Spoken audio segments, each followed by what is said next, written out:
Hi guys, ಎಲ್ಲರಿಗೂ ನಮಸ್ಕಾರ. ಈ ವಿಡಿಯೋ ಬಂದ್ಬಿಟ್ಟು KPSC ಅವರು ರೀಸೆಂಟ್ ಆಗಿ ಒಂದು ತಾತ್ಕಾಲಿಕ ಎಕ್ಸಾಮಿನ ವೇಳಾಪಟ್ಟಿಯನ್ನು ಬಿಡುಗಡೆ ಮಾಡಿದ್ದಾರೆ. ಇದರಲ್ಲಿ ಜನವರಿ 18ರಿಂದ ಏಪ್ರಿಲ್ ತನಕ ಯಾವ ಎಕ್ಸಾಮ್ ಬರುತ್ತೆ, ಸೊ ಅದರದ್ದು ಒಂದು ಟೈಮ್ ಟೇಬಲ್ನ KPSC ಅವರು ಬಿಡುಗಡೆ ಮಾಡಿದ್ದಾರೆ.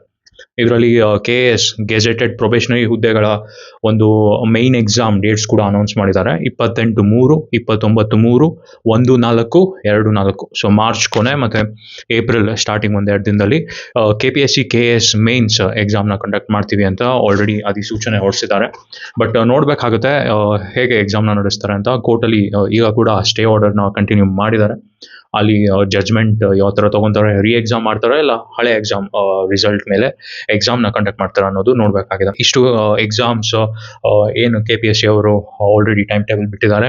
ಇದರಲ್ಲಿ ಹಿಂದುಳಿದ ವರ್ಗ ಕಲ್ಯಾಣ ಅಧಿಕಾರಿ ಈ ಎಕ್ಸಾಮ್ ಕೂಡ 21/1/2025 ನಡೆಯುತ್ತೆ. ಹಾಗೆ ಲೆಕ್ಕ ಪರಿಶೋಧನಾಕಾರಿ ಈ ಎಕ್ಸಾಮ್ ಕೂಡ 21/1/2025 ನಡೆಯುತ್ತೆ. ಸೊ ಹಾಗೆ ಹಲವಾರು ಎಕ್ಸಾಮ್ಸ್ ಕೂಡ ನಡೆಯುತ್ತೆ. ಸೊ ಮೇಲ್ಪಟ್ಟಿಗೆ ಸ್ಟಾರ್ಟಿಂಗ್ ಜಾನ್ವರಿಲಿ ಇರುವಂತಹ ಒಂದಿಷ್ಟು ಇಂಪಾರ್ಟೆಂಟ್ ಎಕ್ಸಾಮ್ಸ್ ಇದು. ಸೊ ಒಳ್ಳೆ ಪೊಸಿಷನ್ ಕೂಡ ಹೌದು. ಸೊ ಎಲ್ಲರೂ ಚೆನ್ನಾಗಿ ಪ್ರಿಪೇರ್ ಆಗಿ. ಇದ್ರ ಜೊತೆಗೆ ಒಂದು ರಿಮೈಂಡರ್ ಏನಂದ್ರೆ IAS ಯಾರು ಪ್ರಿಲಿಮ್ಸ್ ಪಾಸ್ ಆಗಿ ಮೇನ್ಸ್ ಬರ್ದಿದಾರಲ್ಲ, ಸೊ ಆ ಒಂದು ರಿಸಲ್ಟ್ ಕೂಡ ಅನೌನ್ಸ್ ಮಾಡಿದ್ದಾರೆ. ಇದರಲ್ಲಿ 14,623 ಜನ ಕ್ಯಾಂಡಿಡೇಟ್ಸ್ ಪ್ರಿಲಿಮ್ಸ್ ಕ್ವಾಲಿಫೈ ಆಗಿ ಮೇನ್ಸ್ ಎಕ್ಸಾಮ್ ಕೊಟ್ಟಿರ್ತಾರೆ.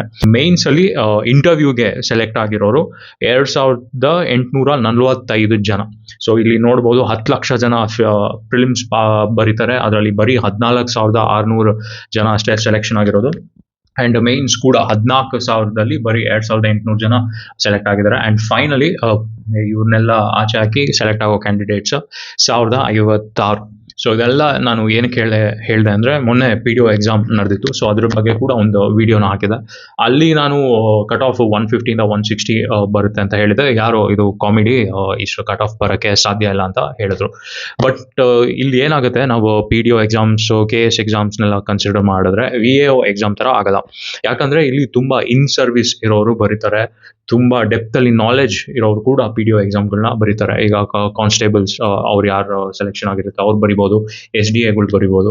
ಸೊ ಹೀಗೆ ಹೈಸ್ಕೂಲ್ ಟೀಚರ್ಸು ಮುಂತಾದವರೆಲ್ಲ PDOಗೆ ಟ್ರೈ ಮಾಡ್ತಾರೆ. ಯಾಕೆಂದರೆ ಇದು ತುಂಬ ಒಳ್ಳೆ ಹುದ್ದೆ VAOಗೆ ಕಂಪೇರ್ ಮಾಡಿರೋಕ್ಕಿಂತ. ಸೊ ಈಗ ಒಬ್ರು ಕನ್ನಡ ಟೀಚರ್ ಬರಿತಾ ಇದ್ದಾರೆ ಅಂದರೆ ಅವ್ರಿಗೆ ಕನ್ನಡ ಗ್ರಾಮರು ಈಸಿ ಆಗುತ್ತೆ. ಯಾರು ಆಲ್ರೆಡಿ IDPR ಡಿಪಾರ್ಟ್ಮೆಂಟಲ್ಲಿ ಇರ್ತಾರೋ ಅವ್ರಿಗೂ ಕೂಡ ಈ ಎಕ್ಸಾಮ್ ಒಂದು ಸ್ವಲ್ಪ ಮಟ್ಟಿಗೆ ಈಸಿ ಆಗುತ್ತೆ. ಸೊ ಇದನ್ನ ನಿಮ್ಗೆ ಯಾಕೆ ಹೇಳಿದೆ ಅಂದರೆ, ಕಟ್ ಆಫ್ ಲೋ ಇರುತ್ತೆ ಅಂತ ಎಕ್ಸಾಮ್ಗೆ ಹೋಗಿ ಕೂತ್ಕೋಬೇಡಿ. ನಿಮ್ಮ ಎಫರ್ಟ್ ಹಾಕಲೇಬೇಕು.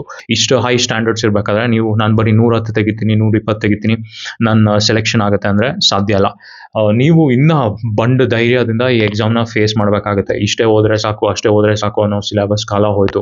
ಇವತ್ತು ಏನು ಬೇಕಾದರೂ ಕೇಳ್ತಾನೆ. ನೀವು ಎಷ್ಟೇ ಓದಿದ್ರು ಅದು ಸಾಕಾಗಲ್ಲ. ಲಾಜಿಕ್ ಆ್ಯಂಡ್ ಮೈಂಡ್ ಸೆಟ್ ಕೂಡ ಅಪ್ಲೈ ಮಾಡಬೇಕಾಗುತ್ತೆ. ಆ ಕ್ವಶನಲ್ಲಿ ಹೇಗೆ ಆಪ್ಷನ್ನ ಚೂಸ್ ಮಾಡ್ತೀರಾ ಆ್ಯಂಡ್ ಹೇಗೆ ಮಾರ್ಕ್ ಮಾಡ್ತೀರಾ ಅನ್ನೋದೇ ಈ ಎಕ್ಸಾಮ್ ಆಟ. ಸೊ ಇಂತಹ ಒಂದು ಲಾಜಿಕ್ ಮತ್ತು ಹೇಗೆ ಆ ಎಕ್ಸಾಮ್ನ ಫೇಸ್ ಮಾಡೋದು ಅನ್ನೋ ಬಗ್ಗೆ ನಾನು ಇನ್ನೂ ಹೆಚ್ಚಿನಾಗಿ ವೀಡಿಯೋಸ್ನ ಪೋಸ್ಟ್ ಮಾಡ್ತಾ ಇರ್ತೀನಿ. ನಿಮ್ಮ ಅಭಿಪ್ರಾಯ ಕೂಡ ಕಮೆಂಟ್ ಸೆಕ್ಷನಲ್ಲಿ ತಿಳಿಸಿ, ಇಲ್ಲ ನನಗೆ ಇನ್ಸ್ಟಾಗ್ರಾಮಲ್ಲಿ ಮೆಸೇಜ್ ಹಾಕಿ. ಅದನ್ನು ಕೂಡ ನಾನು ಈ ಚಾನಲ್ ಮೂಲಕ ಶೇರ್ ಮಾಡ್ತೀನಿ. Thank you.